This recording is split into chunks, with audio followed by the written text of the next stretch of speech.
Shalom. Shabbat shalom. Everybody take your seat. Shalom.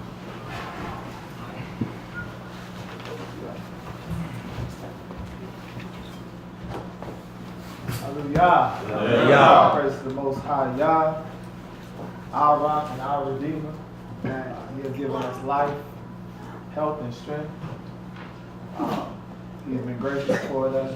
He deserves all the praise and honor to his servants that are in his building today and abroad, 12 tribes worldwide. I pray for the shalom of Israel, shalom in the mind. I'm just going first today. I just want to touch on a couple things that's been, occurred last week and also has been occurring. So I just want us to be mindful of in all that we do, our service to the Creator. Our service is very great as a people. I think sometimes we miss it. It's funny, I look around in here today and I see mostly leadership, and then people who are more recent in the way. And outside of that, that's who's here. So, where's the in-between? You know what I'm saying? And I don't know. Some people are sick. I think one of the brothers put on that his family, but different situations and circumstances happen. But I see new people and I see mostly leadership. And where's the in-between? Something to be mindful of. Don't ever get comfortable don't ever get comfortable in your walk. That's the first thing I'll tell you. Don't ever think because you're not in the beginning and you ain't at the top that, you still all right. You ain't never all right. You ain't never okay. This walk doesn't end until you die. Then you transition to another stage of the walk, which I can't speak of because I ain't been there yet. And not really in a rush to get there either. But I just say, I haven't been there yet. But this walk don't never stop. Don't ever not be hungry to learn about your Creator. At the moment that you're not hungry no more, that's the moment that you're not going to be fed no more. And no longer with these little lessons and stuff like that, you'll feel like you're outside of that. And then you'll be on your own road, your own mission, your own thing. You know what I'm saying? And really, in reality, you'll just be stagnant. The reality is that you'll be stagnant. I've been in this way. I came out of the church. Now, watch this. I grew in the church. Church was good for me, only to a certain point. It's only good for our people to a certain point. Make no bones and no doubts about it. But it can take somebody from one lifestyle to a better lifestyle. Make no bones about it. I came out of the church in 2003, right? When I came out of the church, I have never stopped growing and never stopped being hungry since I came out of the church in 2003. And the 2009 me don't look like the 2019 me. Understanding is different. So all you do is as you grow, you use that understanding to get to the next level of understanding. So you step on it, it's like stairs. You can always come back down for those who are there, but you're just it's the stairs of your life. It's the stairs of your life. There are people here that are not growing. Make no bones about it. Absolutely not growing. I recognize that. But guess what? I don't have the power to make a man grow. That's Yah gives the increase into a man's heart. Just my observation. Leadership and those who are new in the way. Don't ever lose your fire. Don't ever be quenched. Don't ever let you get in the way of your mission. You got it, you got it. Don't ever let you get in the way of your mission. Every man and every woman in here has a mission. That's why y'all woke you up. You don't think he woke you? You think he just woke you up so you could be better than the next man? No, man, he woke you up because it's time for you to get on your mission. They'll say in the Muslim community, get on your deen. That's right. Get on your deen. What you doing? He woke you up for your mission. Don't ever let your own self and your own priorities and your own things get in the way of your mission. Because if you don't fulfill your mission, the Most High remove you out the way and say, you young man, go on and keep on with what I wanted him to do. What's the mission? And then if you ain't good, if he move you out the way, what you good for? Trash. Trash. Don't let this world fool you and bamboozle you. You understand? That's for every woman and man in this building. Nobody is excluded or outside of that. So that's one. I want to go to Shoftim chapter 7. Commonly referred to as Judges. And may the words of my mouth and the meditation of my heart be acceptable in your sight, O Yah, my rock and my redeemer.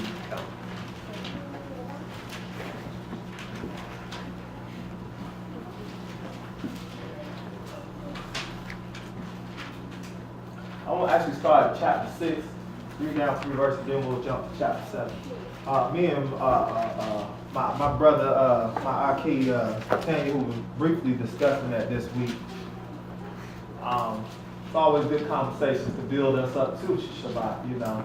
And but I want to make mention of something. One, there's a couple things that happened. Last week after Shabbat, when we were here eating and stuff, somebody broke into about 5 cars out here. Right? We had cars that were sitting parked on the side of the building over here, including my own MORAY Kazaki. They busted the windows out of both of Yokanan's front windows on his truck, took his speaker out. They went into Zokane Yazakar's truck, took his book bag out. You know, they went through me and Kazaki's stuff because it was unlocked because we just put books in there. But that was important. That whole situation was important. And it's not that sometimes we're not awoke. It's just that we're not diligent in the walk. And that's what stagnant does. Stagnant had you like, one day you walking fast and next day you're like, I'll just chill by the side today. And you have to be constantly be diligent in this walk, creative. Constantly be diligent on yourself first and foremost, and then on the people around you. Because it just doesn't go to you. We have to be diligent on our children, you know, on our women on our men.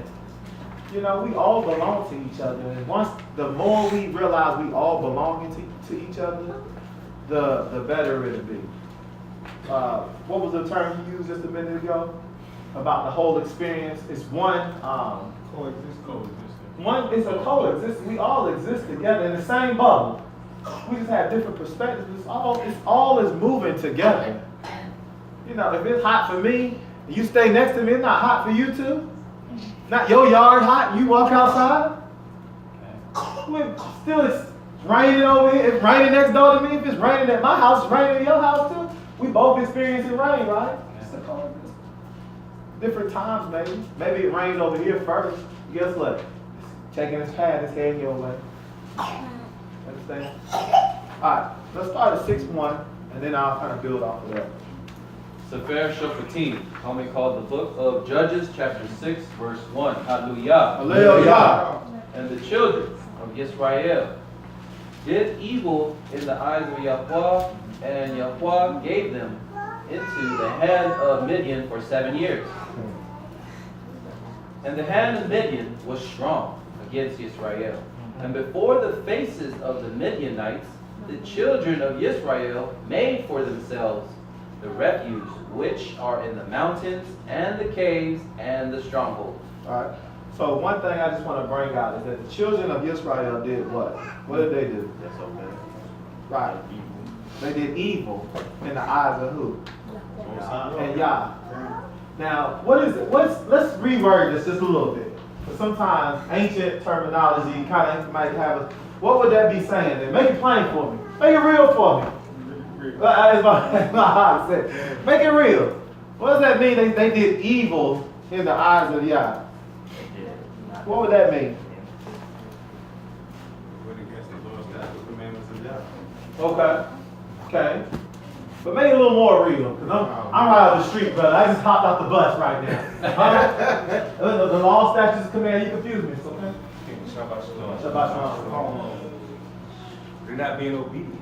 Kind They're of. following instructions. Kind of. It's doing what you want to do. Doing what you want to do. Okay. So you did what you want to do in the eyes of Yah. Okay. Okay. Go ahead. Did you want a cultural? Go ahead. You want However you give it. They did what was not karmically well for them. Okay. Whatever that means. Okay. But for a person in here that doesn't know anything about Hebrew Right. understanding, Oh, okay. they sold things that in the later end was not beneficial to them. Fine. Absolutely. Go ahead. Okay. They did things that was probably popular, not in their culture, but other cultures. Okay. Popular in other. Okay. Okay. Conform. Okay. Conform. Go ahead. That's okay. They bow the knees to other deities, and they did what the other people did. Hey, according to the y'all stop deity, playing. according to Young the men, deity. y'all look at me. Y'all stop playing. Look at me. You don't need to look down right now. Look at me. We just said that. Aki just said it. Look at me. Because you're not looking at me, you're not paying attention. Look at me. I want to see your eyes when I look at you. They bow the knees to other deities. And bow the knees to other deities, you place a king over you other than the Most High, and placing somebody over you other than the Most High, and following their ways and their aspect. Hold on, elder. I don't bow down to nobody. What you talking So about? you say. So I you ain't never say. bowed down to no God. I don't know what you're talking about. So you say. Okay. But you do it here without recognizing it. Okay. How? When you follow the ways of the United States, the attributes, the laws, the holidays, the stuff that they do here, you following those gods, and these are your gods, and you bow the knee to them. Okay. Not necessarily, you don't have to physically bow the knee to them. If you accept the ways of the people around you, you accept the L as your L. I accept they celebrate Christmas. Then you I ain't accept- never got a Christmas present. But you accept the L as the L. There's other things. It ain't just Christmas. It's other things, you know, that we do that's contrary to the Most High. I mean, I see what you're saying, but you feel what I'm saying. I know exactly how we feel about what we say, but it don't change what Yah say. If you listen to somebody other than Yah, if Yah say do this, and you do something other than what Yah say do, that person just became your God, whether you see it or not. Okay. All right. Anybody else? Okay. Basically like karma. Okay.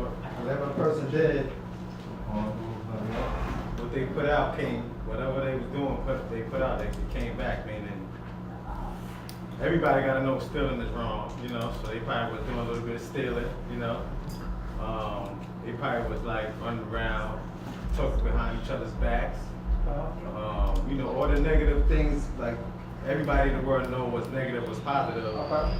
So it's probably putting out more negative than positive, and, you know, they had to deal with it. Okay. Come back of that. Come on, stay. Yeah. I like what Doc said. The reality is we don't know in totality what it was in Yah's sight. What we do know is what was given to us. Okay. And it's you know how to treat each other. Well, make it right. Make it plain for me then.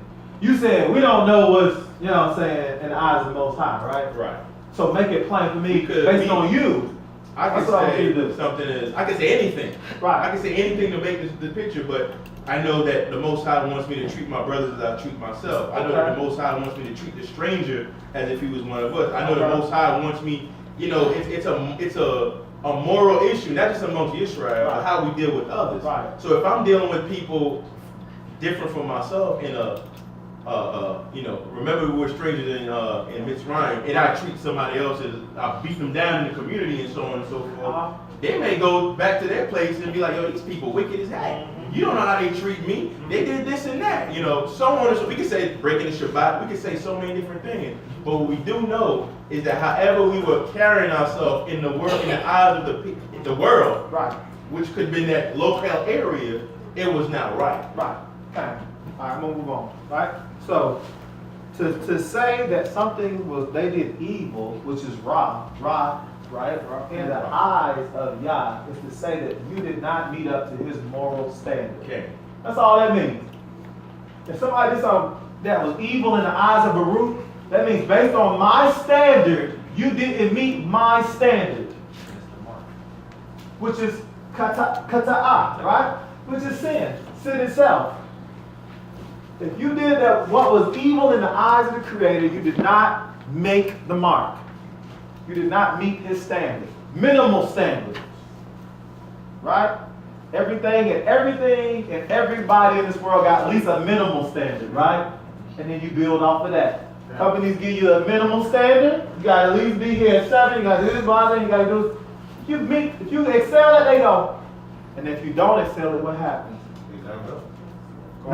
Maybe not immediately. They will catch up, but maybe not immediately. What they might do? Give you a little counsel, discipline you. You know, for the next, your overtime is being cut. I'm gonna need you to be, but I'm gonna need to see that you're. And then eventually, what does it lead to? Termination. Termination. But they had to have a process of what I would call kesed. Right? We don't look at mercy and stuff as that. Grace. There's a process of grace or kesed that they give you normally to allow you to fall below, but they say you need to get back up. What do you think the Most High is doing with us? Where do you think that ideology came from? It ain't just a man made that up. He said, you don't run a business like that. No. Y'all say, I don't run the earth like that. Right? See, we say we don't run a business. Y'all say, I don't run the earth like that. I don't run the earth. I put kesed on the earth so that way you have a chance to get back into what's right, told in the eyes of Yah. Now remember these terminologies because this is going to come back later on in the lesson. Right? Alright, so let's keep going with that. I'm cheating and then we'll jump. I'm going to tell you you're going to jump to chapter 7. No, go back to verse 3. Oh well, huh? Just want to say one more thing. Okay. Verse 1. Like you said, and then they said they gave him to the hand of Midian, right? Right. So like, I just want to add that when we miss the payment, he sends us to collection, Yeah. which is the Midian. The hand of Midian. The wheel, hand means what? Wheel of Midian. You know what Midian means? Anybody know what that word, that people mean?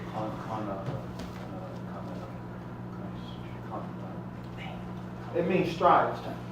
Strife. It means strife. So let's reword it, right?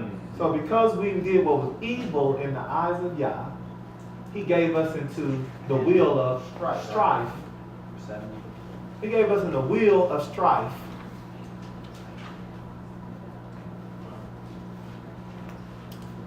That's what it says. Go ahead. Verse 3.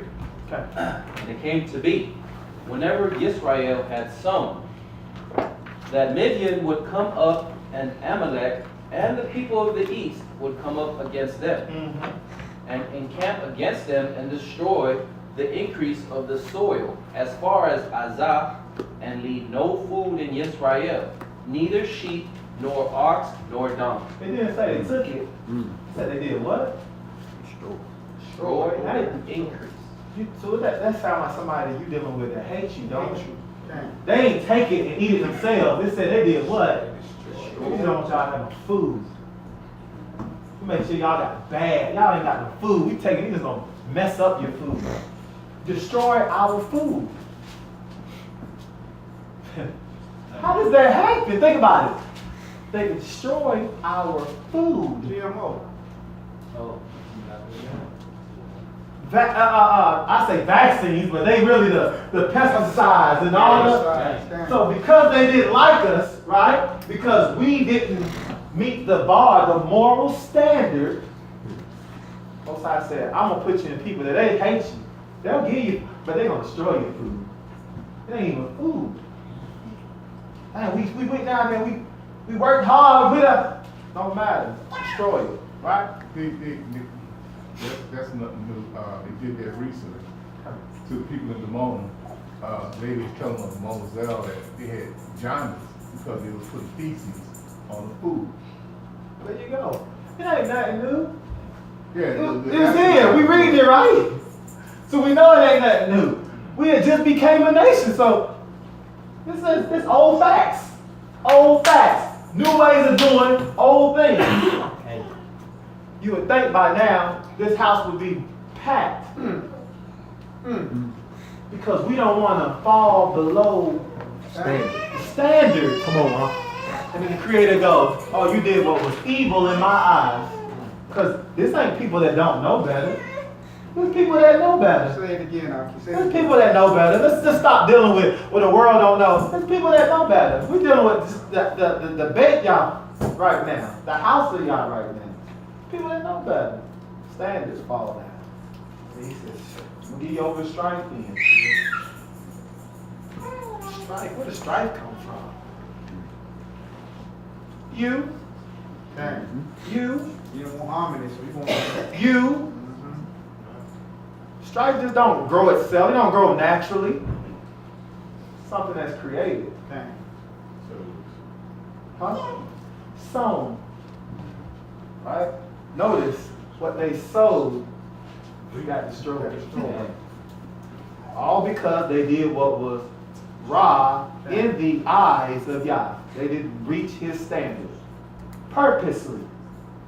Okay. Not because they were working toward it. Purposely. Man, you know, I'm a little tired. I don't even feel like it. I'm talking to self. Always. From the inside out, right? I always teach from the inside out. Right? I seen it, I experienced it. But, oh, go ahead. Okay. I just want to make a mark on destroying of the food. Shabbat shalom. Mr. Okay, Shabbat shalom. Another note we have to realize, another lesson I see in this Okay. is man does not live by bread alone. Mm. So for doing the Ra, Come on. I'm making sure that you understand that you need me. Right. I'm the source. Right. So Right. I saw we read it, so people I was like, you know what? It's not. It's more than just they destroy the food. They Come on. hate you. They are. Come on. But it's also putting you back in reliance on relying That's and it. dependency That's it. on the Most High Yah. Absolutely. Okay. Moray Malak did a beautiful lesson on Tazaria, probably like a year or two ago, maybe. But people don't understand, these infirmities, they always start from the mind. Nobody really knows what Mitzora is. Leprosy. Nobody really know. It just means to erupt. You ever seen an inflammation come up on your arm? You're like, what is that? Where's it coming from? Where's it coming from? These things start with your mind. I got an op that say all sickness is coming from something that you're doing. Okay. He said if you cut your hand, it's because something you did. And he'll explain it. It's pretty deep. Now I ain't gonna go into it because that's not my. But everything comes from a state of being, a state of mind. You fall and scrape your knees, he'll say that's connected to such and such. You might want to stop. But Because the woman said there's no accident. right, exactly. Right. There's only reactions. No accidents, reactions. Okay. Alright? Come on. Just something we need to be mindful of. And I just, like I said, I'm coming from the inside out. Right? Right? Verse 5. For they came up with their livestock and their tents, coming in as numerous as locusts. Notice they use locusts. And they say the same the seashore. It said coming in numerous as locusts. We start dealing with locusts, what we talk about with the locusts. We just got done with the plagues, right? What the locusts come in to do? Destroy. Well, that's all they come in to do. They about to take all your life away, your food, your vegetation. Right? Come on, keep going. And they and their camels were without number, and they came into the land to destroy it. Mm. Thus Israel was brought very low because of Midian. And the children of Israel cried out to Yahweh. Mm. And it came to be, when the children of Israel cried out to Yahweh because of Midian, that Yahweh sent a prophet to the children of Israel, who said to them, Thus said Yahweh, Elohim of Yisrael, I have brought you up from Mitzrayim, and brought you out of the house of bondage. And I, Oh man, I ain't gonna get too much on it, but this terminology is really heavy. He said, I brought you what from Mitzrayim? He said, I brought you what? Out, and then what? Oh, out and up. Up from bondage. He said, I brought you out from Mitzrayim and up from bondage. Brother, point at it. Out and up. See, when the Most High bring you out of a situation, that don't mean you come up from a situation. See, what happens is he constantly brings us out, and we go, whoo, I'm free. And we don't never go up out of bondage. So we go out, and we go, man, they had garlic and fish and cheese and all kinds of stuff in Mitzrayim. Let's just go back. So we fall back into the situation. Go back in. Go back in because we never went up from it. When Yah does something from you, for you, you're always supposed to elevate. Now remember, the Torah is our what? Instruction, way of life. It's our way of life, but what does that mean? See, we say that, but what does it mean? It's our way of life. Okay, way of life, right? It is our instructions. It's our instructions, which makes it our what? Foundation. Foundation. So, anytime you build in a house, you need a what first? What's the first thing you build? You get the foundation right. And then what do you do from the foundation? Build up. You build up. Ken, just real quickly, immediately when you said that, that made me think about sometimes a contractor may rush that foundation and years later, What happens? the house starts Problem. has problems, and they have companies that have come out and insert foam into the foundation and try to get it firm. It's Exactly. corrective measures because it was not laid properly in the Exactly. beginning. And you say it. And that's what happens a lot to us. We don't, the foundation ain't laid. This is where you're supposed to come and get your foundation. That's why Shabbat is so important. Don't start off the Tefillah time with a scripture concerning the Shabbat and the relationship. Matter of fact, I think it was in the portion last week that the Most High was talking about, chapter what, 34, 33, 34, 31. Okay, about Shabbat. And it's re-implied in the next chapter. So it should be on this week's portion too, talking about how important Shabbat is. I can't emphasize enough. Most of my growth and development has come from the Shabbat. I'm gonna be honest. Not through the Rishon through Shishi. On the Shabbat, most of my growth and development has. That's where my growth and development has occurred. On Shabbat. Just being in the places of learning. Interesting when you were talking about bringing out, Right. going up. Right. When you brought on the house on the foundation, Okay. they have to bring the stuff out That's right. to the place. That's right. To build the foundation, To and build then it you up. got to go up with That's it. right. Okay, all You praises. got to be brought out to be built up. Okay. That's why I don't deal with brothers about their situation. I try to see how we can get them out of the situation and then to elevate them. Come. You're trying to elevate them in a situation that don't work. You see what I'm saying? You got to elevate them like in a situation. Help get them out of the situation. Okay. How can we solve the problem of the situation? Then we can go coaching and counseling to get you out, up, elevate you. That's what the Torah said. I ain't making that up. I didn't write one line as I remember, as the brother said last week. I don't remember writing any of this. I'm just reading, growing, connecting back to my history, right? All right. So let's go to chapter 7. So we know that, well, I want to read the prophet again. Just go back to the prophet and just read until I say stop. Verse 8. That Yahweh sent a prophet to the children of Israel, who said to them, Thus says Yahweh, Elohim of Israel, I have brought you up from Mitzrayim, and I brought you out of the house of bondage.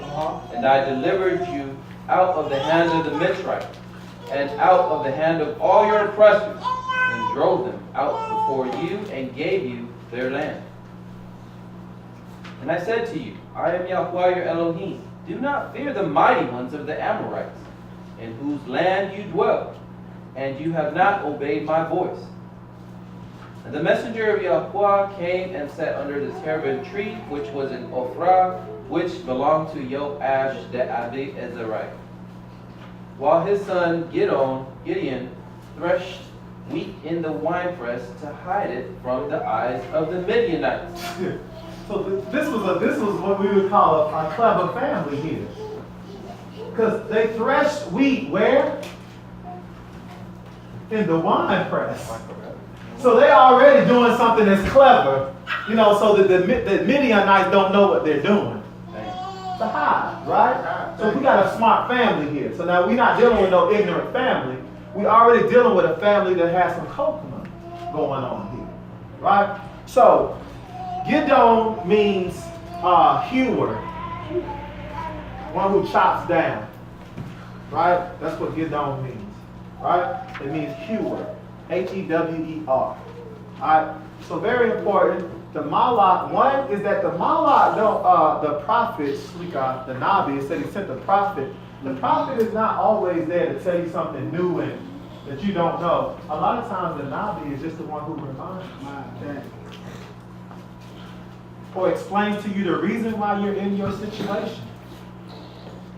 But sometimes we're looking for the light to shine and then the sparkles and the Nabi come out with his wings, he puts his wings away and I'm sent from thus said. No, I just said, I brought you out of Mitzrayim and I told you not to do this. Period. Remind you of something that happened already. Alright, go to chapter 7, verse 1. Chapter 7, verse 1. And Yerubbaal, that is Gideon, and all the people who were with him rose up early and encamped by the fountain of Herod. So that the camp of Midian was on the north side of them, by the hill of MORAY in the valley. By the hill of teaching. By the hill of the teacher. So a lesson about to get taught here, right? Pay attention to the terminology. By the hill of MORAY. So a lesson's about to get taught here. Okay? Yerubbaal actually is Gideon, or Gidon, right? Yerubbaal means Baal will contend, or my Lord will contend. That's what that means. It's very common for Israelites to have 2, 3 names. So sometimes in Tanakh you'll read another name, you don't even know who it's talking about, and it's talking about somebody else who's not using the name that they're commonly referred to as. But here it actually tells you who is Gidon, right? So interesting. Baal will contend. He got given this name by his Abba. His Abba named him this because he destroyed the altar of Baal. So it could have been a sense where his Abba was saying, Baal gonna deal with you. You see what I'm saying? Think about it. You destroy your father trust in. He said, all right, Baal gonna continue with you. So he called him that. Right? Go ahead. Would that have been a curse that his father would? Right, kind of like a, since he did that, you know what I'm saying, I'm going to call him this, you're Baal. Baal will contend with you, he'll deal with you, you know what I'm saying? But it could have been a sign on the life of Gidon. Just like we have signs on our life. We come and we raise up, our parents give us names, and guess what? Y'all give us another name, right? I be messing with the tag, I say, the gift and the blessing. Right? To tell you who in BARUCK, the gift and the blessing, you know? But Yah give you your name, right? Gidon was appropriate because he was going to be the hewer. He was going to be the one to chop down the enemy of Israel, right? Go ahead. Verse 2. And Yahweh said to Gideon, the people who are with you are too many, lest Israel boast against me, saying, my own hand has saved me. Right, you see that? So that's how the creators, we're getting a little glimpse into the mind of our Creator. We take these little things for granted. We're getting a glimpse into the mind of the eternal. Okay. He said, no, there's too many for me to say. Because at least you say, yeah, we did it. We got our numbers up. We went and got them. Go ahead, Aki. What's that? Oh, okay. Yep. I think that we take those for granted.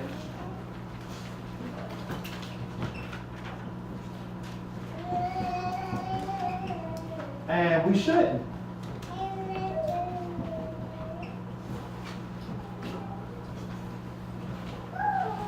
Which our ancestors were trying to tell us, a little here, a little there. You know what I'm saying? The Most High speaks in dark speeches. He gives the clues. He says a hint to the wise is sufficient. So I'll give you a little hint, and then I'm gonna keep going. But he gave you a glimpse. He said, "No, it's too many of y'all.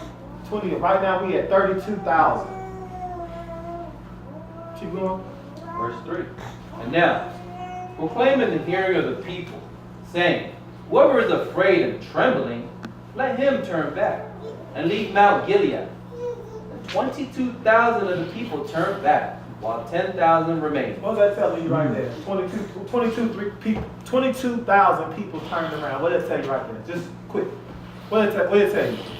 That they went back, that the Most High needs smaller portion. Okay, to do that's the what it job. tell you. What else? Who did it tell? What did it tell? Go ahead. One reason for the manifestation wise that these people's heart wasn't even in the fight from the beginning. Come on. You see that? They wasn't even in the fight from the beginning. They were there, but they really wasn't even in the fight. He wasn't present. They wasn't present. I Go ahead. was gonna say they didn't have faith in y'all. They didn't. They didn't. See how that go? Go ahead. It tells me that basically Israel don't have a warrior's heart. Yeah, but yeah, most of them went away. I'm gonna tell you what it tells me. It tells me they wasn't ready for change. Okay. You hear that? They wasn't ready for change. Only 10,000 of them wasn't even scared. 22,000, more than half, 1/3 of your people in a sense, went on the way. So only 1/3 was ready for change. When you're ready for change, you're not scared of what's about to happen. Okay. You know, I'm just tired of this. So 22,000 people was like, yeah, we'll go. We going. As soon as he said, if you scared, go home, 22,000 people left. As soon as he asked the question, who's scared and afraid? Go home. 22,000 like, come on, Carlos, you know we scared. Come on, Jeremiah, they got the Hebrew name. Come on, Zadok, you know we scared. They start using the Hebrew, they got Hebrew name. That's what they're saying. Israel, come on. I see you trembling. And then 2,000 scared people went home. I'm not insulting our fathers. What I'm saying is that who's scared of changing here? Okay. Ask yourself, are you really scared to change? Are you scared to change you? Change is uncomfortable. That's one. Go ahead, Aki. What you said, it was dangerous as well. That's right. For those shaky individuals, you jeopardize the whole mission. That's right. You jeopardize other lives of valiant men that went to war. That's right. Same way, I was in the service, with the service. They had battle buddies. Come on. Battle buddies. Come on. You looked out for your battle buddies. That's right. But when bullets flying, bombs going off, I might knock my battle buddy off. Come on. Come on. He might get me killed because of he's petrified. That's right. He's terrified That's right. of what's going on. That's right. Now, we think about war, and I don't know if everybody's been around bombs dropping or the impact of a howitzer or artillery round hitting you. Scared. Scared. They got training rounds that'll scare you. So when you say scared, these people, our ancestors know what they're going into. We just dealt with strife a minute ago. These people hate you. They trample your food. So all this is putting the ruach on them already. Right. Dampening it already. Right. So to make it realistic, camels without end. You start hearing the army of camels and horses trotting in. That's right. They yelling out slangs and That's slurs right. to you and everything. That's right. They putting that propaganda in your mind already and taking you away from our source yard. Exactly. Like I said, they walk. You put away, you wouldn't have faith in y'all, you trust in y'all. That's right. So, That's right. okay. Perfect example. That's just like this little group in here talking about, man, we got to stand up against Portsmouth. But Portsmouth's in alliance with Norfolk. And Norfolk's in alliance with Virginia Beach. So now we're not just dealing with the immediate, we're dealing with the cities too, the other groups. And we got to go out there against them because and it's only us and our creator. Okay. I say, well, who's all scared in here? It's like, might see some hands start flying up. Might see Baruch's hand fly. Be like, I am a little nervous. You understand? Because now we're dealing with real stuff here. We're dealing with real life and death issues. Okay. I say, man, we spoiled right now, man. You better take this time and strengthen yourself. Yeah. You better take this time and build yourself up. It's like somebody's telling you got a fight coming up. Your fight is in November, and you going, man, I just eat donuts and chill till the week before, and then I'll go ahead and you're a fool. You're a fool. Knowing your opponent, that's what they live for. They live for fighting. The Amalekites, these boys, they live for this stuff. That's why they was destroying the food. They didn't want your food. They just destroyed your food. That's right. They live for this. When you've been in the military, you know your enemies out here. These people that They train some of these guys, a lot of these guys join the military because they want to get out there and kill somebody. They're not joining to protect the. They go out there because that's what they want to do. That's right. They already hunt. They do stuff like that. Like, yeah, I want to get out here and gear up and. Come on. They want to. Come on. Now I know sometimes we miss that being in the Navy and certain things we miss, but when the Army, you know what I'm saying? My brothers that are in I got 3 brothers that Army. They'll tell you, man, some of these boys, they out there just to kill somebody. That's right. Point blank, period. It can't be friendly fighting. They not right. They not playing, they not out there. They got one mission and go. Yes, sir. Got to fire somebody up. That's it. Now, when you're dealing with an enemy like that, here. I said this before. You can hate your oppressor so much that you become like him and don't even realize it. So what has happened is that our people hate the oppressor so much that they become just like the oppressor. That's why they kill each other. That's why brothers come out here and bust our windows out. Now, if you want to steal something, if you're gonna steal something, why would you come to your own people and do it? Why would you steal out your own garden? That's right. I'm not saying it's okay to steal. I'm saying, why would you steal out your own garden? Right. When, brother, if you asked me for to speak or whatever, I would have gave it to you. If you asked me for it, I would have gave it to you. But you want trouble. You what? You want trouble. You wanted trouble. Malachi, you want some trouble. They wanted trouble. The Malachites, they used to attack our women and children. This Most High said, put them in the book. They'll never, I'm always going to be at war with these people. You don't think it's people right now that the creators like that spirit of Amalekites, I'm always at war with them? Okay. They wicked. Just something to think about. I'm just trying to give you an insight of who we dealing with. We're dealing with a real enemy. And sometimes the Hallel Yahs, the Baruch and all that stuff, we miss the point that, look, it is people out here that really do want to kill you and really don't like you. Say it. And sometimes they got black faces on. They look like us. Sometimes they look like something else. But don't mistake. Y'all ever seen the scene on The Matrix, right? When he's giving Neo the training, and they walking through and then this lady come by in this dress. Come on. Right. And he turns around, and Neo, what Morpheus say to him? Stop. Stop the program right there. He said, I saw you looking at the lady, right? He said, look again. He looked and had a gun to his head. He said, anybody in this program that's not out the program, out and up, right? Yeah, come on. It's susceptible to keep killing you and taking you out. Come on, Al. They are part of that program. Like See, now you silly because they not out and up.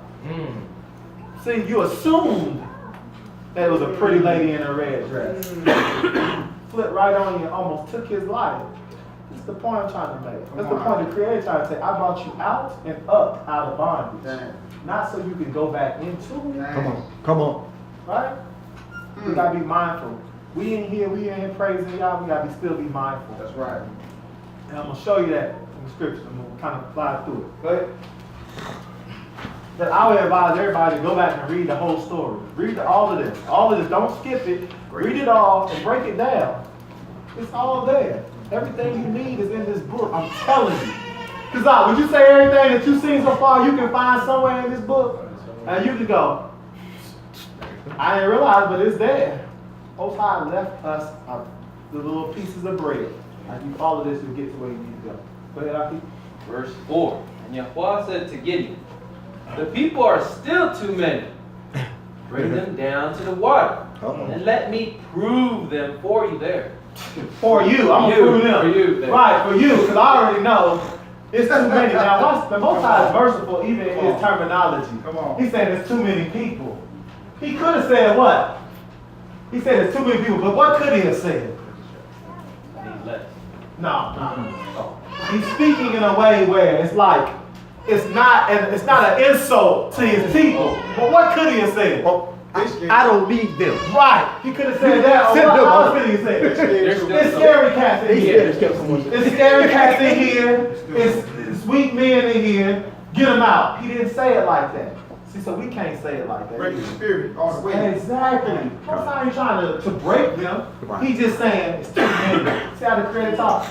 It's too many. We need to break it down. See, wisdom, y'all. Wisdom. Wisdom. You don't ever want to diss our people. Okay. You know what I'm saying? There's too many in here. We need to break this down some. So most I said, I'm gonna prove them for you. Right? Alright, keep going. Most high is easy turner. I don't know how to say it. Alright, go ahead. And it shall be that of whom I say to you, this one goes with you, let him go with you. And of whomever I say to you, this one does not go with you, let him not go. So he brought the people down to the water, and Yahweh said to Gideon, everyone who laps the water with his tongue, as a dog laps, separate him from everyone who bows down on his knees to drink. And the number of those who lapped, putting their hand to their mouth, was 300 men. And all the rest of the people bowed down on their knees to drink water. Yahweh said to Gideon, by the 300 men who lapped, I save you, and shall give Midian into your hand. Let all the other people go, each to his place. So one, I can say from this, I can say one is there's a formula to salvation, right? So different times when Israel was saved, there's a different formula almost every time. That's one thing you gotta pay attention to. It's always the Most High, but there's always a different formula. So this formula equals chopping down the people, got it down to 300, said by this you will be saved. They're the first 300, right? The real 300. The real 300. That's how I say it. That's right. So, what was the sin? What was wrong with the way the other men did it? What was wrong with that? Go ahead, Coach Maya. They are observant They wasn't observant? Observant of what? of their surroundings. Okay. I mean, that's a good answer. I can't say it's not. I would say that's a good answer, right? Go ahead, who else? These other men these 1,000 men had no idea what was right or what was wrong. It's just that Yah puts it in you, and you don't know where it comes from. He just already, he said, I'm going to prove him. So he's already chose the one to do what with. They just don't know who it is. They say, go down and drink, and we all, one that drink like a human being, and the other one drink like a dog. You know, so you say, these are the ones I want. Because these are different. So these are the ones I put in their heart to do this. You know? And they may not never drink like that, but that day. You could be right. You could be right. It was almost like they was like dying of thirst. They Right. just had to have it. Right. And when you're in that state, you're not focused on nothing else but getting that water. That's all you need. And that's not The told. only time I ever drank water like this when I was a child, bent down and put my face in the water, just, you know, whether it be tub water or whatever we was doing, you know what I'm saying? But as when you are a man or a woman, there's a certain way to do everything. With a certain level of, you know, That's etiquette. etiquette. I was gonna say class, you know, just a little bit of level of, hey, you're a man. Here, bring the water up to your mouth. One, you can see, like you said, your visibility. You paying attention. You can still pay attention. You got your face in the water. It's like chop your head off, attack your brother. You are more concerned about what you got going on than the current situation. And I think that's what sometimes people miss, is that they're more concerned about what they have going on than the current situation altogether. You're going down here to kill your enemy. I don't know if you've ever been in a situation of war, but you paying attention when it comes to war situations. And you're not just paying attention to your enemy, you pay attention to the people around you too. Because like you said, if your buddy in here scared or something, man, it'll throw off everybody in there. That's a weak link. When you're dealing with war situations, a weak link, I get a whole line killed. That's right. That's right. So it's a lot of things that you're being attentive to outside of yourself. Right? So these men what? Let's go to Nehemiah. Like I said, read the rest on your own time.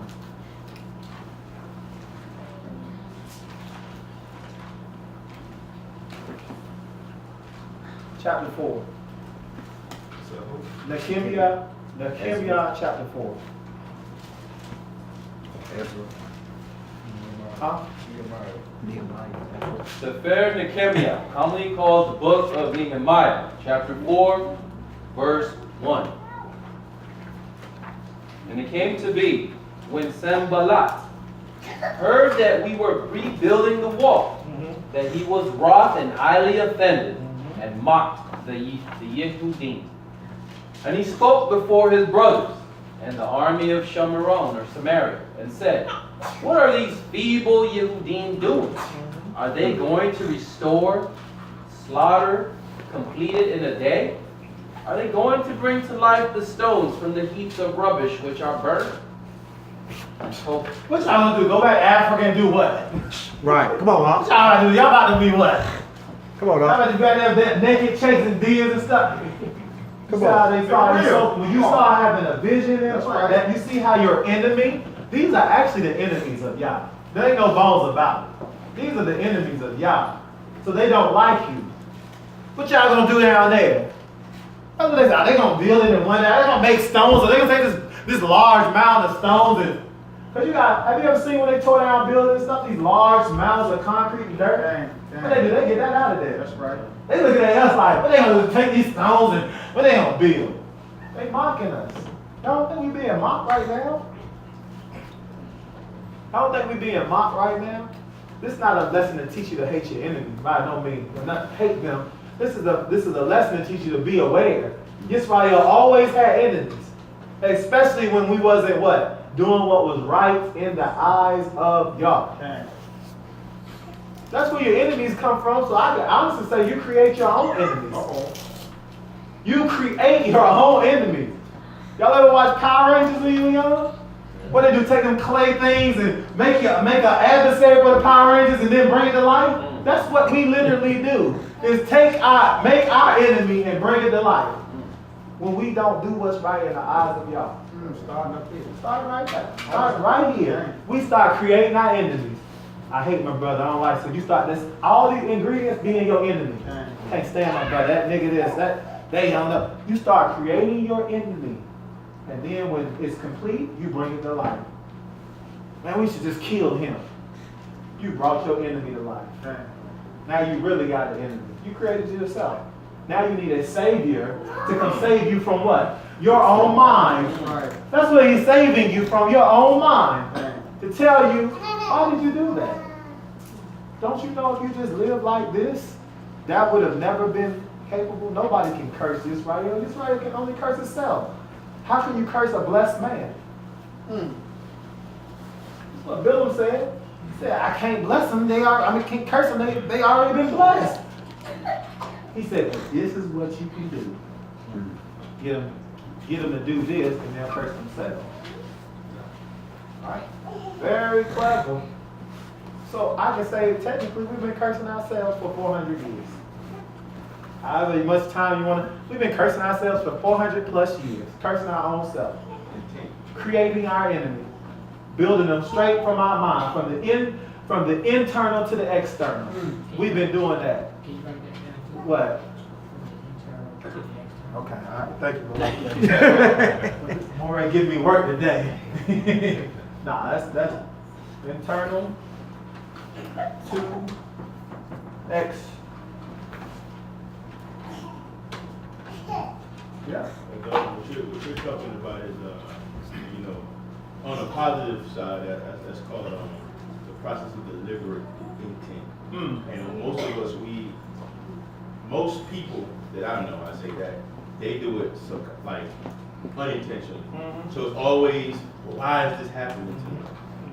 Well, if you don't know that you create your situation and circumstances for yourself, you will always ask the question, why is this happening to me? Right. And most people that study the mind, guess what they'll tell you? You did that yourself. You're your own problem. You actually are the cause. You're the problem and the solution. That's what people make hundreds of thousands of dollars a year to tell you that you're the problem. I'm telling you, this is what they do. They do. They tell you that you're the problem. This is what happened that caused, you take this pill to make you feel better. That's what they do. Just go into the front, just deal with they don't say that. They say, go deal with my secretary on the way out. They'll tell you when your next one. That's what they're going to tell you to cut the checklist. Who's your insurance provider, blah, blah, blah.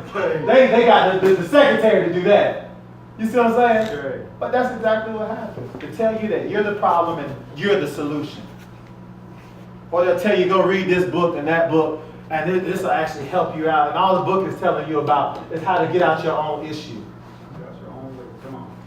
But the Creator told us that in the beginning. We have it right here. We just take it seriously and apply it. Take it serious. I'm telling you what, fasting, by fasting, you'll learn that you don't really have to eat near as much as you think you do. Dang. You could probably eat once a month and live. I'm just being honest. I don't even know how far you can go fasting and not. I'm telling you, once you start doing it as a practice, that's why people, they sound crazy, but if you do what they're doing, you'll realize that something happens with your mind when you fast. And you really start to realize what you need and what you do not need. And you can go long periods of time without eating food. And our ancestors done it. You know. Verse 3. And Tobiah, the Ammonite, was beside him. And he said, whatever they build, if a fox should climb on it, he shall break down their stone Now wall. Tobiah is a Hebrew name, ain't it? Yeah. Ain't that interesting? You think he might have been a Hebrew? It says the Ammonite, but could it just been that his thinking was Ammonite-ish? Verse 3. Chapter 4, verse 3? It might be verse 4. Is it verse 4 we are, or verse 2?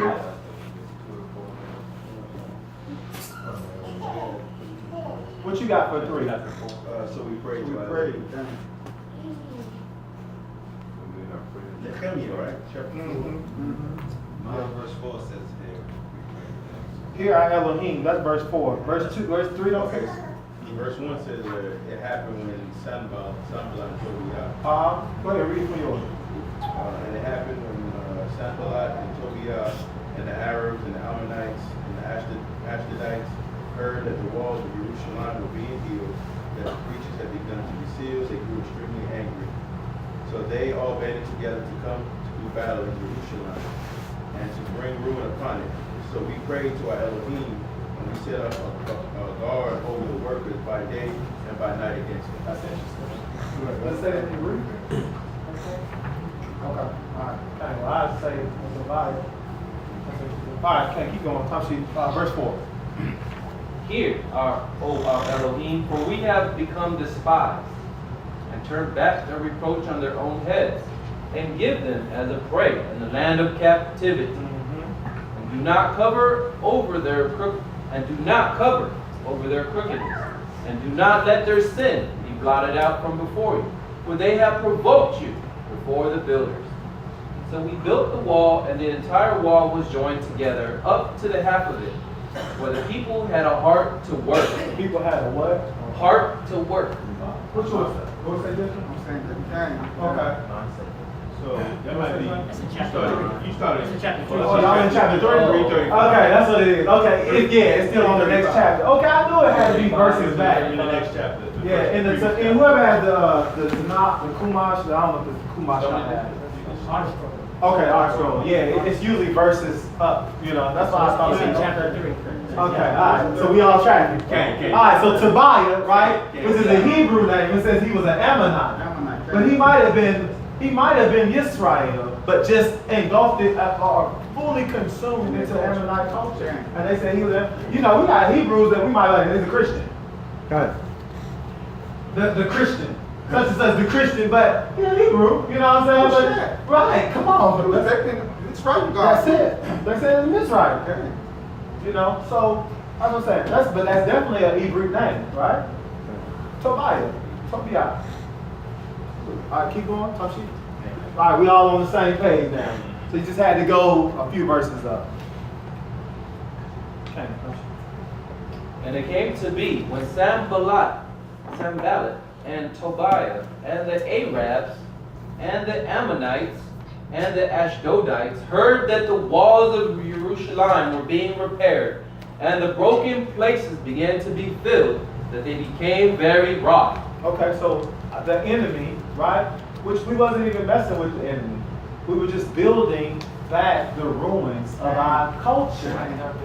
Pay attention. We were building back the ruins of our culture, and they got what? Upset. I ain't gonna say curious. I'm gonna say they got upset.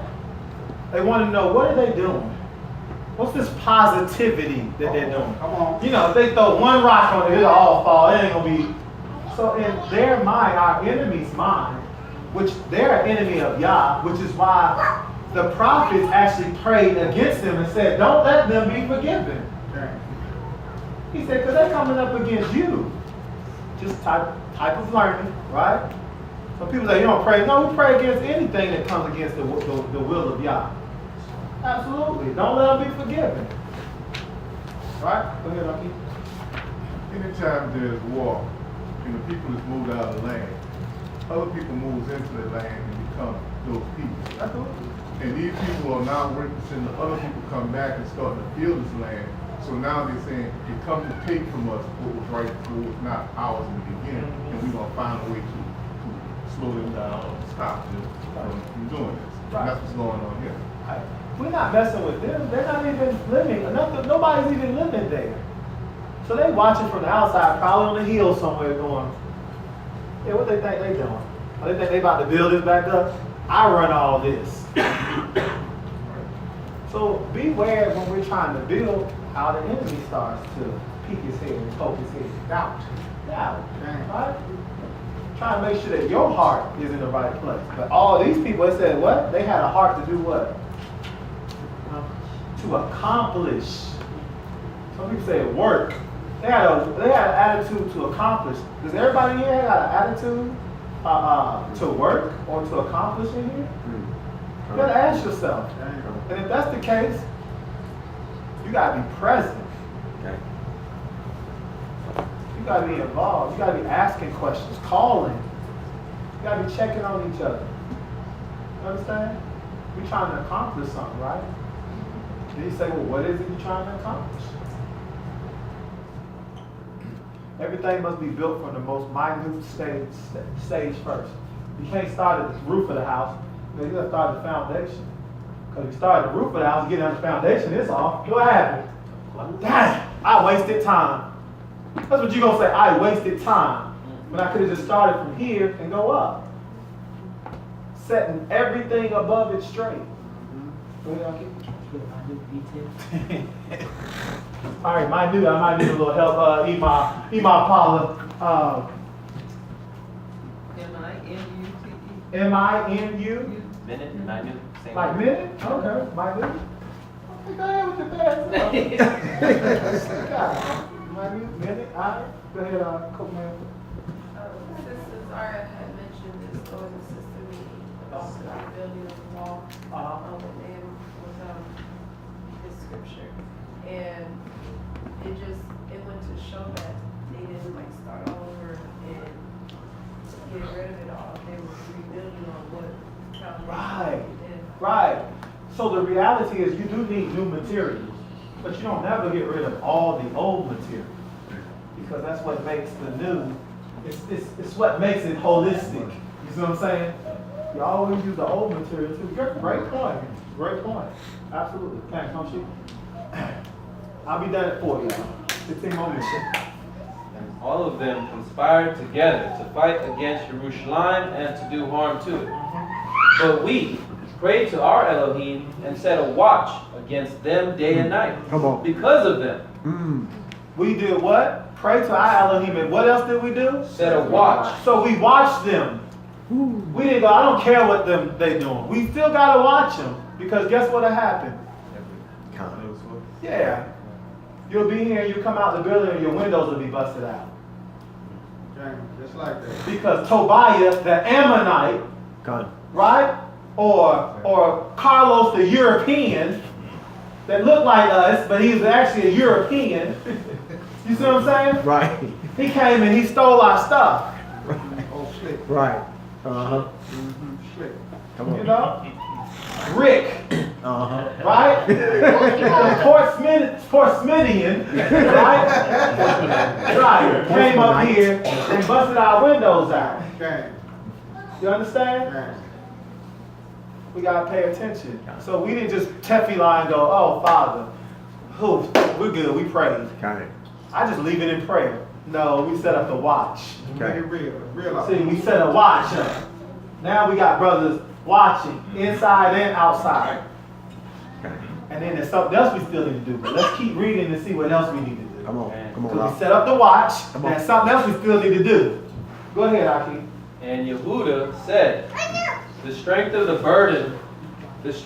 burden bearers is weakening. Uh-huh. And there is so much rubbish that we are unable to build the wall. Now, ain't that how we feel sometimes?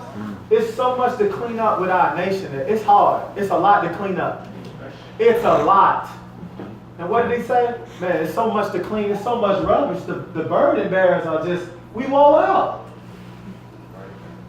You ever try to talk to some people, some of our people sometimes, and it's like, yo, it's like talking to this wall right here. Like, it's like, brother, literally, it's a burden. You ever dealt with your people every day? Social service workers, they really know what it's like. Nigeria tell you some stories, because it's hard. It's like, we can't see past certain things. It's like, you see the trick in it? You see the cleverness in it? But can't see past our bellies. Now, there's a scripture that talks about your belly being your God. Certain things we just can't see by being satisfied. Okay? And our adversary said, let them not know or see, or let them not know or see it. So our adversary, probably say Shaitan in Hebrew. I'm not sure if it says Shaitan in Hebrew or not. It says our adversary said, right? Somebody just check on that. But I'm going to say it if it doesn't say it. It's Shaitan said. Shaitan. And Satan said. Let them not know or see it until we come into their midst, and shall kill them and cause the work to cease. And it came to be, when the Yehudim who dwelt near them came, that they said to us 10 times, from whatever place you turn, they are against us. So I set men behind the lower parts of the wall at the openings. I set the people according to their clans, with their swords, their spears, and their bows. So at the openings of the wall, what did he do? He set the people according to their clans. And With- with what? Swords, their spears, and their bows. Well, I'm not good with a sword, but definitely a bow and arrow, which we call them a 9mm or a 45. And we set people with their bows at the doors. Okay. That's what they did. People say, no, you're just supposed to pray. They did pray. That's what it started with, right? Okay. Your reaction, the start to your reaction should always be your creator. Understand? You hear that? The start to whatever action you take should always be with the creator first. That's why they prayed first. Then they said, well, go get the 9mm, get yours, and we're going to put them all at these door posts. And we had a rover. That's what we got to do. Because people coming in churches and blowing people's head off that's kneeling down praying to their God. There's people that's going in mosques, and while they're on their knees, they're shooting everybody there. Right. People that's going to synagogue, and while they're praying to their God, they're sitting up there blowing their heads off. Or putting a bomb, or running in there with a bomb. I'm sorry, I got 30 plus children in here. That's right. You see what I'm saying? I don't want nobody thinking they can come in here like that. They're going to have to meet the bow and arrow. Okay. I'm going to say it just like they don't take the bow and arrow. That's how we got to be. We can't allow that to happen. Which means that we have to be in a state of physical fitness, awareness, or we call it readiness. That's what we used to call it, you know what I'm saying? Ready for whatever happens. After we tefillah, then we're going to go ahead and execute whatever we need to do. Okay. And then we'll call the police and law the land afterwards. Okay. We're not going to play with nobody. Okay. We'll be compassionate when it needs to be compassionate, merciful when it needs to be merciful, but ain't nobody going to cause somebody harm in here because we're not on guard. We already know we have an enemy. Who knows? They say you don't let the strong man of the house, the thief don't come in, the strong man of the house know already. That's right. That's right. Strong man of the house got to be asleep. That's right. Then the thief come in. So nap time is over. Nap time is over. Oh, go ahead, Akeem. You said the start to your action should align with your creator. No, it should. The beginning of your action should always start with your creator. Okay. Whatever you're gonna do, whatever situation you got going on, the beginning of whatever action you take should always start with the creator. That's if you're gonna buy a house, a car, whatever you do, the start to your action should always start with your creator. Whatever you do. If you're going to work in the morning, the start to your action should start with your creator. Okay. Yah, Rukatah, Yahweh Elohim, Elek Haolam, give me strength to go this day. Help me to be a light. Protect me. To and fro. It should always start with the creator. That shows that he is what that first mitzvah said. I am Yah your Elohim who brought you out of the land of Mitzrayim. Have no other El before me, not including yourself. That's right. I wasn't. It should start and end. Okay. Because when I leave Thank you. my house, Thank I you. say Tefillah. When I get back home, I say Tefillah. That's When I'm right. about to leave again, I That's say right. Tefillah That's because right. I have to have that protection with me at all times. Total Rabbi. That's the wisdom of the Zoquim. Right? Okay? There you go. And that got to be added in there. The start and the finish of whatever action you take should start with the Most High. The beginning and the end. Let me say it. The beginning and the end of whatever action you take should start with the Creator. It should be with the Creator in mind. They say you pray before you eat, and then what else? After you eat. That's what the commandment says. And when you are satisfied, That's right. you shall say, give thanks. Don't think about that. How many of us pray after we eat? Okay. I do sometimes. Sometimes I forget. I said, wow, that's something. I forgot when I was satisfied. I forgot the tefillah. That's what happened to Israel. When we were satisfied, we forgot to pray. We waxed fat. That's how you get fat. That's how you get fat. Because you're too lazy to pray then. I'm full. Come on. I just want to go to sleep. Come on. You're too Come lazy, on. so maybe you need to cut back on the food, the intake. Come on. A reminder. Tefillah afterward is definitely a reminder to be creative. When you pray after you eat, it does something. Would you say that, Moray? You said you do that, right?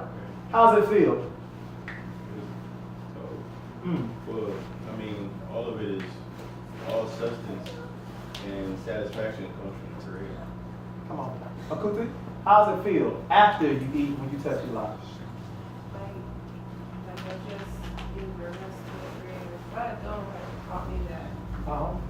It was just kind of like natural. Okay. Okay. And I would say it feels complete. It actually now feels complete because now I have finished. Now I can really give you thanks. You know what I'm saying? Because now I have been satisfied. It's a remembrance thing. Remember, mindful. Yep. Okay.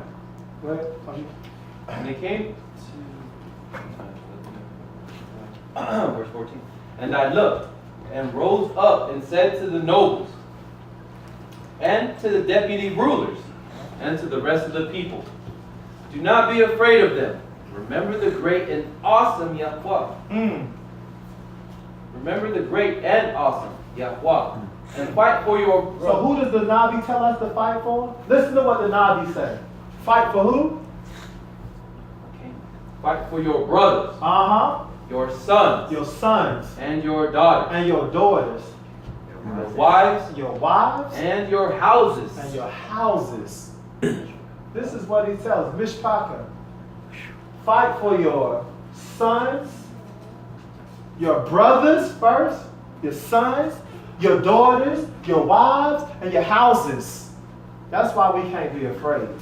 Because he didn't say fight for you. Okay. Did he say fight for you? They are me. Right. Exactly. Because if you're fighting for me, I'm fighting for you, I'm already covered.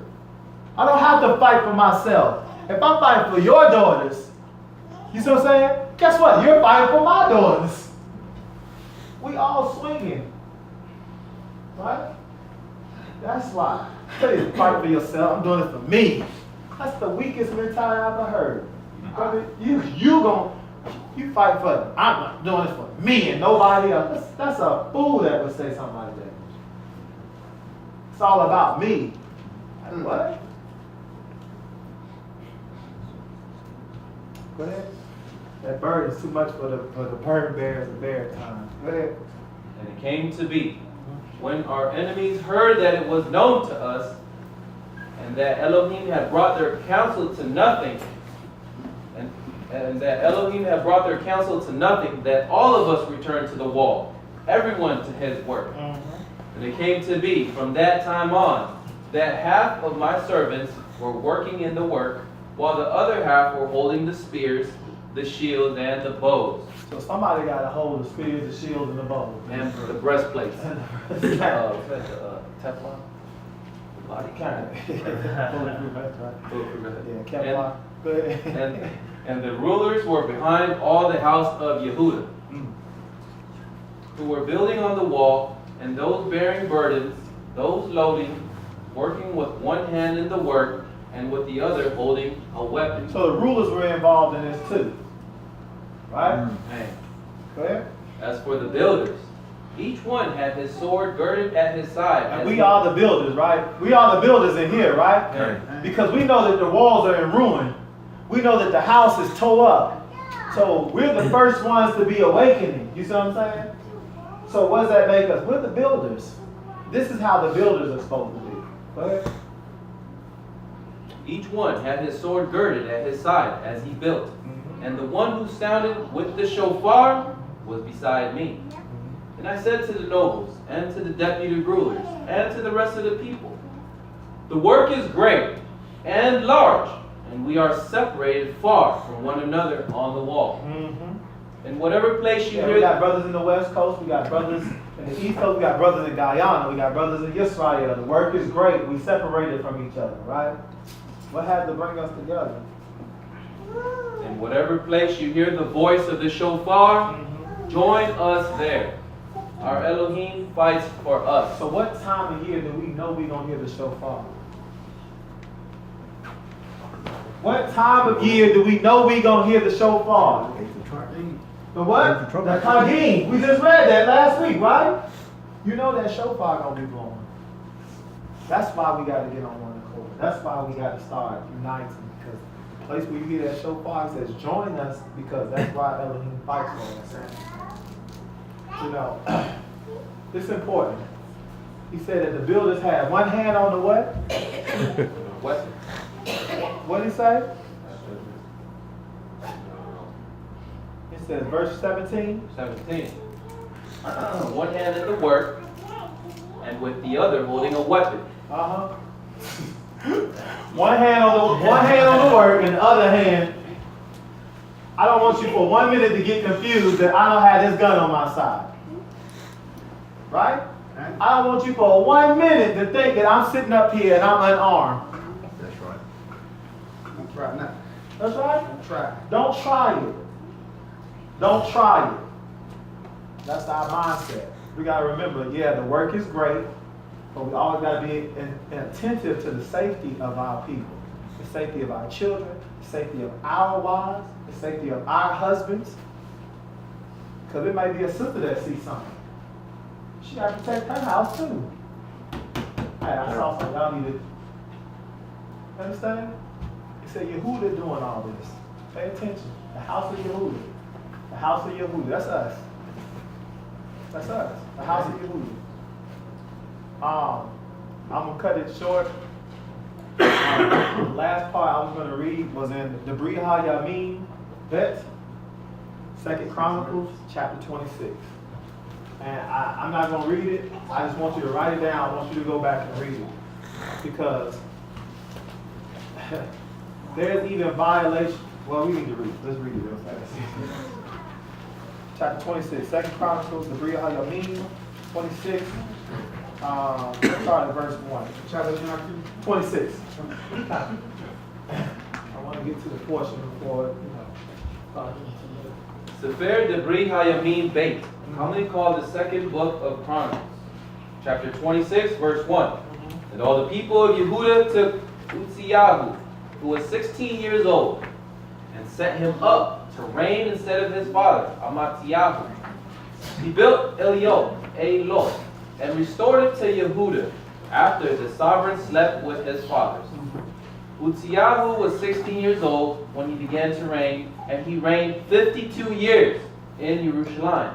And his mother's name was Yehoiah of Jerusalem. It's like, you know, we talk like that still though, you know what I'm saying? Like such and such of Virginia Beach. Kia, Virginia Beach, right? You know, just stay where you at. Where you from? You know what I'm saying? Yazakar of Chesapeake, you know what I'm saying? You know, like, it's identified.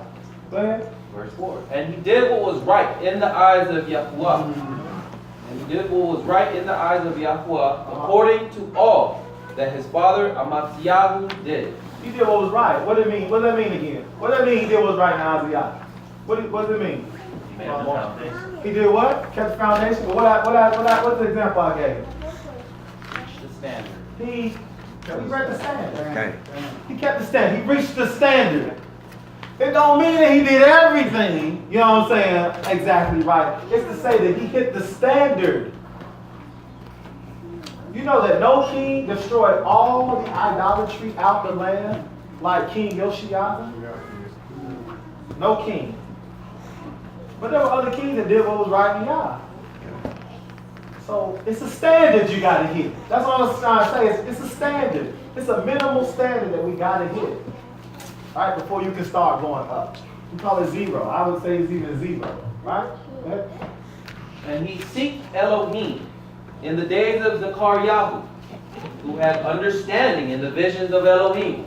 Now this Zechariah is not Zechariah Hanabi, son of Kilkiah, ben Kilkiah.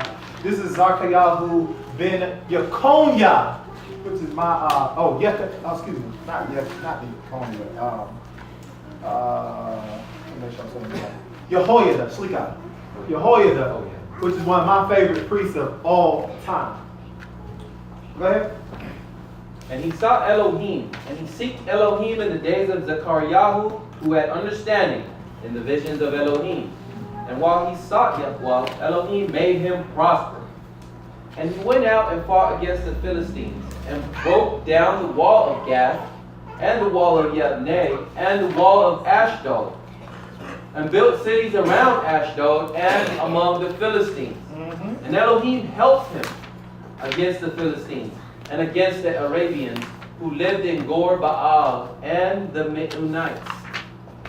And the Ammonites gave gifts to Uzziah, and his name spread as far as the entrance of Mitzrayim, for he strengthened himself greatly.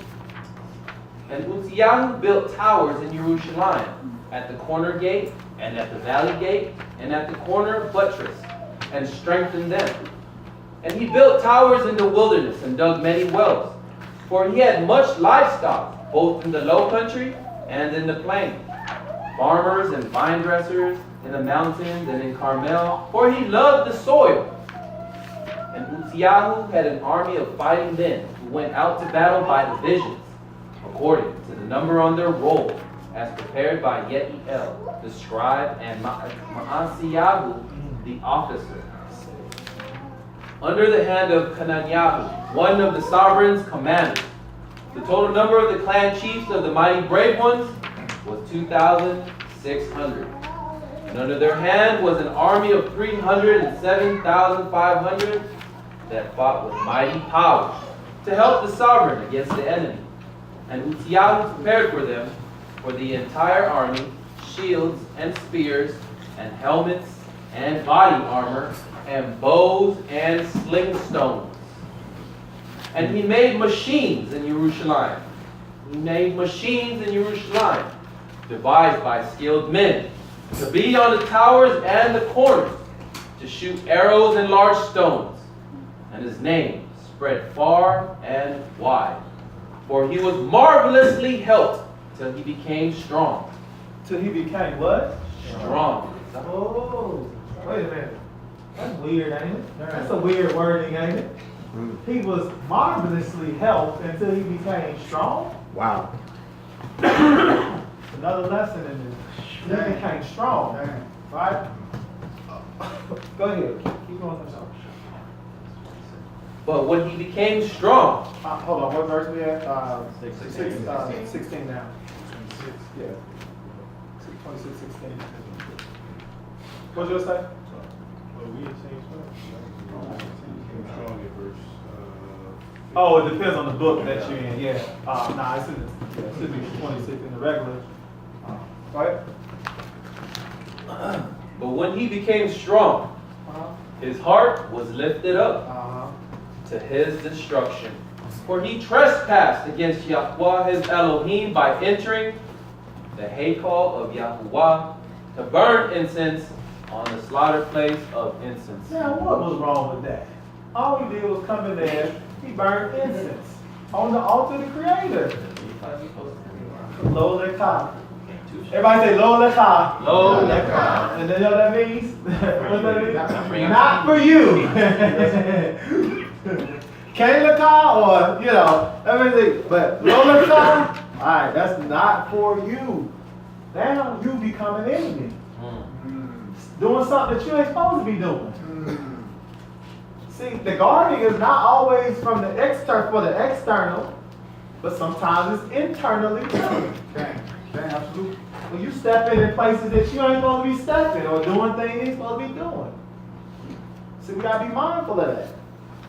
Everybody got their role and their position. Until you are put in that position, then you need to stay in your place. Because when you rise out of your position, you'll be corrected. Anybody here talk a certain kind of way to an elder or something like that, you'll be put in place. Or a moray that's teaching, disrespect, you'll be put in your place. Go ahead, Ima. Isn't there always supposed to be a priest to make sure that it's around the whole perimeter and then around there? But he's the king. The Melech, the Hamelech can come in. He can come into the house. You see what I'm saying? But what he did was out of order. So it was Kohanim there, which you're gonna read. He can come in the house. Now we would come into the Mishkan, you know, when he was there. Okay? I was gonna say something about what was the difference between him and David, man? David He put the ephod on to go inquire of Yah. He didn't do anything with the ephod that Kohen would do. You see what I'm saying? He did that to inquire of Yah. Yeah. And he wasn't in the court at the time. He wasn't in the temple. He was on the mountain. That word, he became strong, until he became strong, meaning big-headed. When you become big-headed, you will be stepping. Right. Which is a strength. You know what I'm saying? Right, absolutely. Overconfident. Overconfident. I like that. Overconfident. Overconfident can be just as bad as no confidence. See how the balance, they both bad? Go ahead. Huh? Always got to be a balance. Go ahead and read that. And it's got to be a balance in here too. Everybody got to know their lane. I got to know my lane. You understand? I'm a moray, but I got to know my lane. You understand? There's certain things that I cannot do. I'm not allowed to do. Most I said show favor to the what? To the okay, to the moray head. Right? Rise before them. I can't be like, I'm the moray of this house. They should be rising before me. They would say, he got strong. That's how I would say. He got overconfidence. And he had to sit down because of that. That's how my story would end. Right there. And BARUCK got strong and had to sit down. That's how it would be stated. Because there's certain things that we don't, you know, when somebody on the beam of teaching, they be arguing with them. Be quiet and listen. You're out of place. Unless they present that to you and they, outside of that, you don't do that. Overconfident. When you go, every time you get overconfident or too strong, you gotta go back down. Now I gotta bring you back low. He said, no, see now let's read the story. Let's read the story. What does it say? Talk to me. And Azariah, the priest, went in after him, and with him were 80 priests of Yahweh, who were brave men. And they stood up against sovereign Uzziah, and said to him, it is not for you. Lo Lekah, that's what they said to him. Right there, that's what it said in Hebrew. 80 Kohanim went in there after him. You used to asking where they was at, Imam? Where were they at first, though? They might, but you know, the temple it has rooms and chambers and everything else on the side. So they may not have been tending to the things up there in front of the altar.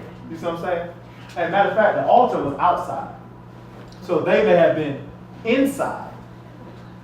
But when they like, what is this man doing? What is he doing? They went running out there. Hey, Lola Ka, brave men who confronted the king of Israel. They confronted the king. That's a big deal. Because the king could be like, he could get his army. They went out to him though, 80 of them. Zariah was a mighty Kohen.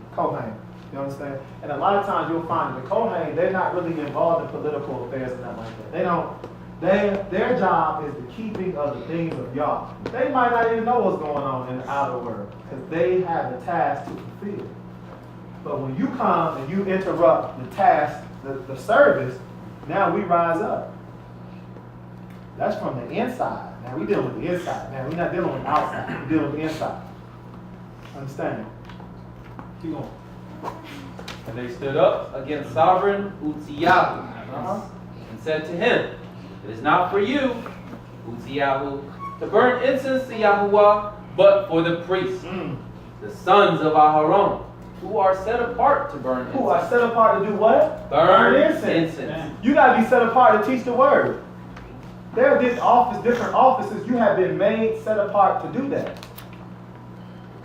To keep guard. All this stuff, that's why we do ceremonies. Because these are things that set you apart to do these things. It ain't just like, man, I just feel like teaching. That ain't the way it works. You are set apart to do this. When Malachi became a Moray, we did a ceremony. He was anointed by other Morays who teach. You know what I'm saying? Confirmed. That solidifies your position. They say you got to be set apart to do this. He can say, I'm the Mashiach. That's what he could have said, right? Okay. He could have said, I'm the Mashiach of Yah. What you talking about? Okay. He wasn't anointed to do that. Anointed just means charged. Stay in your lane. He wasn't charged to do that. He wasn't charged to burn incense to the Most High. He made a mistake. Let's read that and that's it. Let's finish out. Get out of the set apart place. Get out of the set apart place, where you have trespassed and there is no esteem to you from Yahuwah Elohim. And Uzziyahu was angry, and he had a censer in his hand to burn incense. And while he was angry with the priest, leprosy broke out on his forehead. So he might not even got to burn incense. He might sound like he probably did get stopped. He came in there with his incense, and they stopped him. Like, oh, what are you doing? Because it probably took a second to get 80 priests together. You understand? Came out there with 80 of them. And you know the Kohanim, they're not necessarily small brothers and that like that either. You look at certain priests, you know? So they came out to get him. Keep going. Finish out. Leprosy broke out on his forehead before the priests in the house of Yahuwah, beside the incense slaughter place. And Azariah, the chief priest, and all the priests looked at him and saw that he was leprous on his forehead. And they hurried him from there. And he also hurried to get out. And he also hurried to get out, because Yahuwah had struck him. And sovereign Uzziyahu was a leper until the day of his death, and dwelt in a separate house, because he was a leper, for he was cut off from the house of Yahuwah. And Yotam, his son, was over the sovereign's house, ruling the people of the land. And the rest of the acts of Uzziyahu, from the first to the last, the prophet Yeshayahu, the son of Amos, wrote. So Uzziyahu slept with his fathers, and they buried him with his fathers in the field of the burial place which belonged to the sovereigns. For they said, he is a leper. And Yotam, his son, reigned in his place. Hallelujah. So you see what happened? When you do what's evil in the eyes of Yah, you don't meet his moral standard, right? What happens? You get cut off. He didn't die immediately, but he was cut off from his people for the rest of his life to the point where his son had to reign the nation in his place, rule the nation in his place. As like I said, the vice president had to take over. Okay. You know? So. You could look at some of the board, achieve something that happened from the internal to the external, which was, the rise of leprosy from within. Because we don't even know what his intent was.